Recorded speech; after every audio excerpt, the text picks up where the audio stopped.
இப்போ நிறைய ஆடுகள் வளர்ப்புக்கு வாங்கி கொடுத்துட்ருக்கோம். நம்மகிட்ட இருக்க ஆடுகளையும் சேல்ஸ் பண்ணிகிட்ருக்கோம்.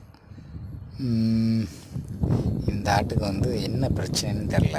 ஆனால் ஆக்சுவலாக அது ரொம்ப நெருக்கி ஒரு 15 நாளுக்கு முன்னாடி வந்து இந்த ஆடு இந்த மாதிரி நின்றுச்சு.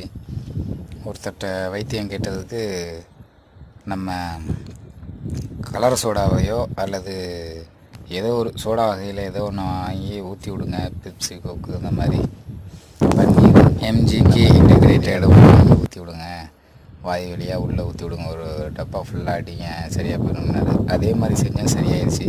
இப்போ மறுபடியும் இந்த ஆடு அதே மாதிரி பண்ணிட்டு கால் ரெண்டையும் விரிச்சிட்டு அப்படியே நெளிச்சிட்டு வாழை ஆட்டிட்டு அப்படியே இன்றைக்கி இறைய மேயாமல் நம்ம வந்து வயலுக்கு வந்துட்டதுனால இனி வாங்குறதுக்கு சாயந்தரம் போய் வாங்கியாந்து வயலை போட்டு விட்டாதான். இன்றைக்கி ஃபுல்லாக மேயாது. எப்படி இருந்தாலும் பார்ப்போம் என்ன பண்ணுதுன்னு.